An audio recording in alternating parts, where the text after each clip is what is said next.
റസൂലിന്റെ പൊന്നോമന മകളെ 3 പേരും കൂടി മറക്കുള്ളിൽ കൊണ്ടുപോയിട്ട് ഫാത്തിമാനെ മയ്യത്ത് കുളിപ്പിക്കുക. അതൊരു ബന്ധ.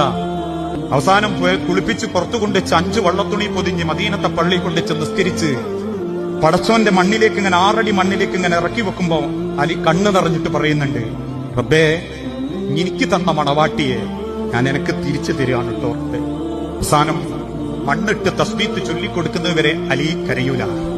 പക്ഷെ അവസാന സെക്കൻഡിൽ അലി ബിൻ അബീ ത്വാലിബ് കരഞ്ഞോടുന്ന സഹാബാക്കൾ ബാക്കിലോടും. മദീന പള്ളിയിൽ 1-ാമത്തെ സഫിലിരുന്ന് ആകാശത്തേക്ക് നോക്കിയിട്ട് പറയുന്നത്, പടച്ചോനെ ഈ ഫാത്തിമാനെ കൊണ്ടുപോയി ഞാനത് അംഗീകരിച്ചിട്ടുണ്ട് റബ്ബേ, നാളെ ഞാനും പോവേണ്ടവനാണ്. പക്ഷേ അലി ഒറ്റക്കാക്കി ഫാത്തിമാനെങ്ങി കൊണ്ടുപോയത് എനിക്ക് സഹിക്കുന്നില്ല റബ്ബേ. എന്നിട്ട് പറയുന്നുണ്ട്, ഫാത്തിമ നീ ഇല്ലാത്ത ദുനിയാവ് എന്തൊരു വേദനയാണ് ഫാത്തിമ.